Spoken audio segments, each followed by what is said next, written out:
I'm David Griffin. It's the 14th of August 2018. I'm here at Darley Abbey Cricket Club and I'm talking to Richard Willerton. Richard, thanks ever so much for joining us. You're the third contributor here as part of our evening watching Derbyshire Disabled cricket, which is first of all an eye-opener for me and also a pleasure.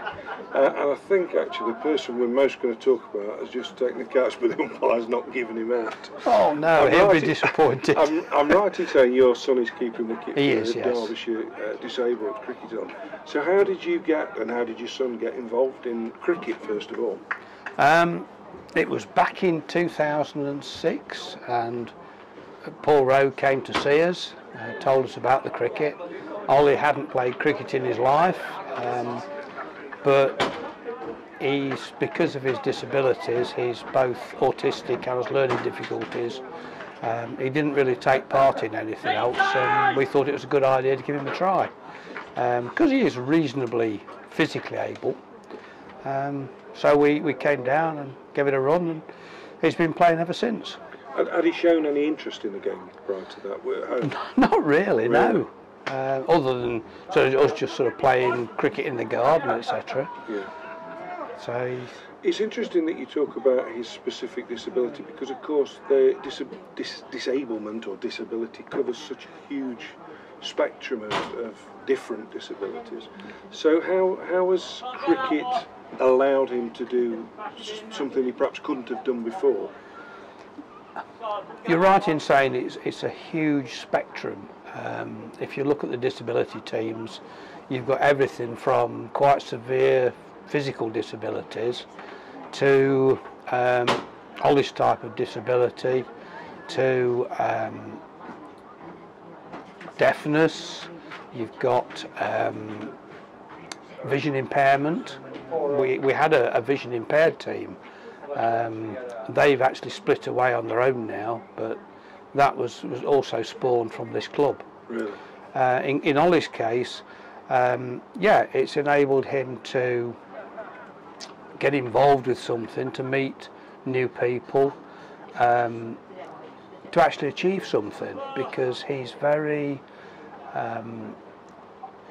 lacks confidence. Yeah.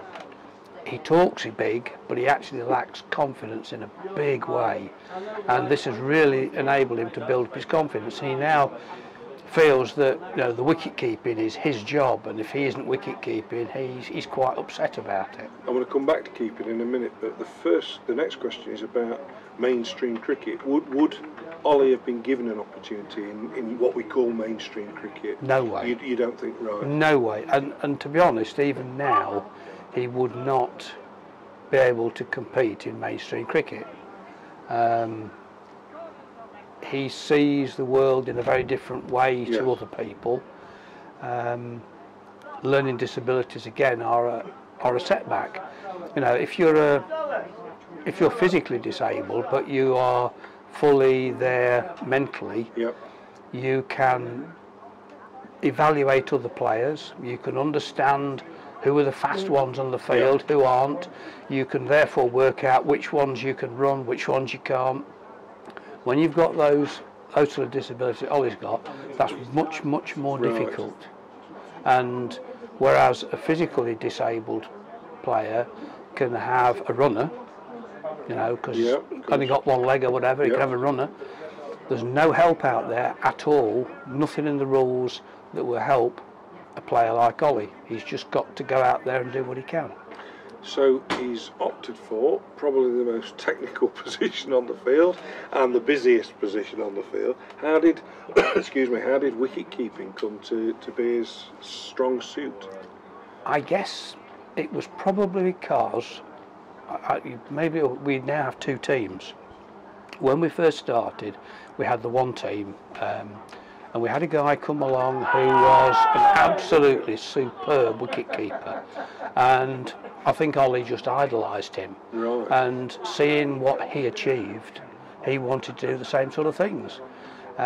So when we split off and had two separate teams, it was a natural thing, I guess, for Oliver to want to start and be a wicket-keeper. He wasn't particularly keen on bowling at that time. and so it was another avenue. I mean, it's a superb fielder. He's got tremendous running speed, but it can be boring out there, and his concentration isn't good. Being behind the wicket, it makes him concentrate because there's something happening all the time. Yeah, it's interesting because I'm watching him over your shoulder, and you would not think, and I guess this is probably the issue with any kind of disablement, because it comes in all shapes and sizes, but you watch him just taking a one-handed return from the fielder just like any wicket-keeper would. You know, he clearly knows what he's doing with the actual art or the skill of he can do that fine. The things that he doesn't, you may have noticed, or you may not, because you do another interview, he took quite a low down stop, and the batsman was way out of his crease, and Oliver, he stopped it. That was his job. Yes. He can't think quick enough the next move forward that actually I could stump that guy. And that again, I always likened him to, if you ever watched Dad's Army, I always likened him to Corporal Jones when he's coming to attention. Yeah, he's that half second behind with his thought process. Yeah. And it's a significant difficulty for him. But clearly one that's not stopped him from being the wicketkeeper. Now, there are two teams here, aren't there? Because there's the Merlins and the Falcons. And the Merlins is the senior team, is that fair? It is. So in effect, you've got a first team and a second team, but we don't call it that because it's not a good idea, I guess. So we have his team, the Falcons, are called the development team. Right. And so, from a parent's perspective, I mean, we've talked to people who founded this club, and you've talked about he's been here a while now. So, what commitment do you have to make as part of the Disabled Cricket Club? We're here whenever there's a practice night. We're here. Winter nets, we're there. If there's a match and he's playing, we take him. Wherever he's required, we go. Simple as that. And how old is he now, if you don't mind me? He's 30. Right. So got lots of cricket left in him. Yeah, hopefully, if we can keep him motivated. Has he got any ambitions within the game, or does he just want to carry on playing? Ollie doesn't have ambitions, other than he sees wicket keeping as his role. But no, he just takes life as it comes, really. Every season he's going to call it his last season. He's not going to start again, but we chivvy him along. And if he didn't do that, what else would he do? He meets people. Everywhere you go, people remember him.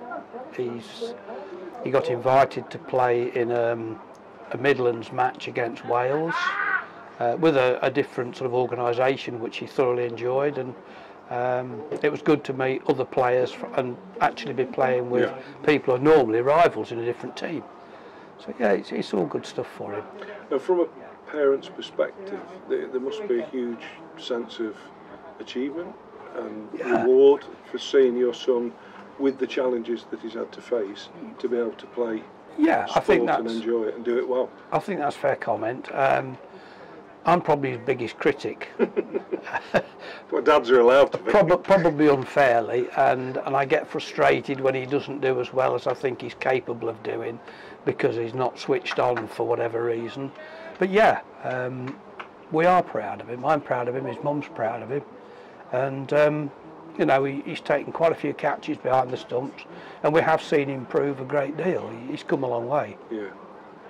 Well, it's been absolutely fascinating. Just in 10 minutes to hear. It's quite humbling because we talked to such a cross section of people during this project, and Test cricketers, and people who've taken 1,000 wickets for Derbyshire, and to be able to hear stories like yours is genuinely humbling and a pleasure to do so. So thank you very much indeed. Thank you too.